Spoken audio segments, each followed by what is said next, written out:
This is day 3 of finding and teaching a volume profile setup every single day, with the aim of teaching you how to use volume profile in a day-to-day basis and how to trade using the volume profile and identify good trade setups. So today, like I promised, we're going to look at a New York session setup today. Now, we've been examining overnight session setups the last couple of days. If I trade the New York session, what can I do? Now, today's a very interesting one. Today, I'm going to show you a scalping approach, a way to use the volume profile despite the price action not being the greatest, or people saying, oh, it's low probability, it's consolidation, whatever. I'll show you how to use the volume profile to find a good scalping approach in situations like this.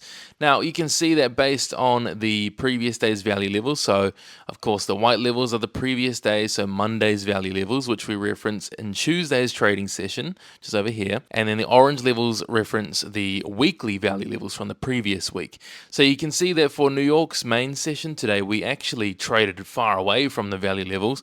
We're already below the previous day's value low and down below the weekly level. So I'll show you how to use the current session's profile to find a good trade setup, although we're away from the previous day's levels, and also use these weekly levels to give a little bit of context as to what type of approach we should take. So if we zoom into the New York session here, so the session that's not shaded here in the middle is your 9:30 a.m. through to New York close session. And let's first draw some context. So number one, since we opened up at the New York Open at 9:30 a.m. New York time, we were already below the previous day's value area low. Okay, so sellers were holding us below discount prices, buyers unable to pull us back above. And what happened immediately is that price almost had no chance. It just melted through. Sellers took control, pushed us below the previous week's value high, which is premium pricing for the week before, and also melted through fair value of the previous week. The bias you want to form with those three things in mind coming into the session would be a more bearish bias. You want to look for bearish plays in line with the trend, in line with where value is being found for this session. So the first thing you'll do when you come into the New York session is you'll place down a developing volume profile, right? And you'll place that right at 9:30, and you're going to, as always, have the settings set to extend right so that it will follow you through in price. And we'll zoom in here and break down today's setup. So what we're looking for when we're looking for a volume profile setup is to look for multiple confluences overlapping. So we're looking for the current session profile to overlap with either a weekly level or a previous day's value level to give us some sort of multi-confluence trade idea. So we can see as price came through the previous week's value area high, there's no confluence there, right? Nothing's lining up. As it comes below the previous week's point of control, no confluence. It was just a quick low volume melt to the downside. But what we can see is price started to develop value down here at the lows. We can see the value area high of the current session as we drag it across. As this price develops, is starting to squeeze in and narrow in on this range across here. Now, again, because we have three confluences to tell us that we should be looking for a short play here to start off the day, we need to frame up a potential short trade idea. Now, because price has come below the previous week's point of control, which is the previous week's point of fair value, we are looking for some form of resistance or some form of short play to happen around this weekly point of control level.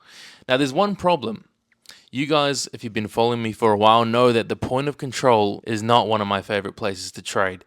The reason being is because the point of control, if this white line is a theoretical point of control, the point of control, because of its nature, it's a point of fair value. So buyers and sellers are naturally going to fight over that price a lot more. And what that means is that you're going to have a lot more back and forth price action like this, what traders would call range-bound movement, consolidation, whatever you want to call it.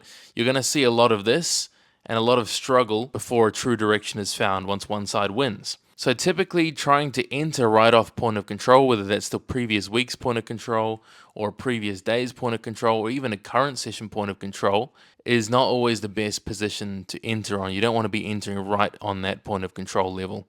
So how do you approach it instead?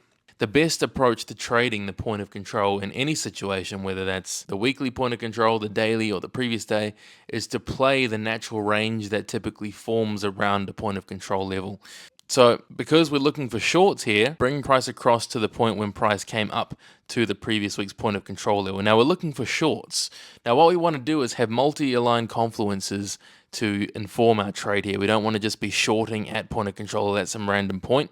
So what we want to use is based on the theory of the volume profile, which is that value area highs are what is considered a premium price point. What is the best thing to do at premium prices? Is it to buy? No, it's to sell. So because the value area high of the current session is at this point formed at this price point right across here, just above the previous week's point of control, the best point to play this range across this previous week point of control level is by fading off. And you can see how many times this trade happened, right? You have nine viable shorts from this point of control range. All right, 9 points where price touched the value area high of the developing profile around point of control, giving you a good premium price point to play shorts along this point of control range here. As soon as price came up here and moved up to the point of control level, I would be looking at preparing, getting ready to take a short position on the tap of that level and then trade it to the downside. Now, the reason that these will only be scalp trades, if you can't already see, is that the best point to take profit when you're around point of control is to take profit around that fair value point, right? You don't want to be holding past fair value because you don't know. There's nothing in terms of target on the downside. You don't know where that range is going to form initially. So today's best approach in the New York hours was just taking small trades, right? Every tap to play that range. Every time it comes up to the top of this range, take that short and take profit in and out. Short at the top of the range at the value area high of the current profile, and then take profit again as it passes through the previous week's point of control level. And you can do that up to 9 times today with little to no drawdown from that point. The worst amount of drawdown you got fading this range today was 3 ticks. And because you'll be targeting previous week's point of control level, I would set a simple 1-to-1 each time. Every time price tapped the value area high at whatever price point it was at across this part of the range, set a simple 1-to-1, 1-to-1, 1-to-1, and just keep taking that trade until I've either hit my own personal take profit target for the day or until I take that first loss, which would have been on that 10th attempt here when it broke up to the upside. So that's today's play of the day. Again, showing the different ways you can use volume profile. It doesn't have to be just for a positional play. You can also use it for range trading, for scalping, and in any different market conditions. And that's the perfect way to play a noisy level like the point of control, specifically the previous week's point of control, which can be a very potent and noisy level. The perfect way to play it is to fade the range using the current session's developing profile to give you context as to where premium prices of that range will be. So a bit of a more unique case of using the volume profile today. If you want to see more in depth different ways in which the volume profile can be used, you can find my volume profile trading course linked below in the description. And if you're currently on your funded trading journey, I personally only use Apex and Take Profit Trader right now. You can use code CAMCAP, CAMCAP, for the best discount. Like if you found this helpful, comment down below how you are enjoying the series. I'll see you tomorrow.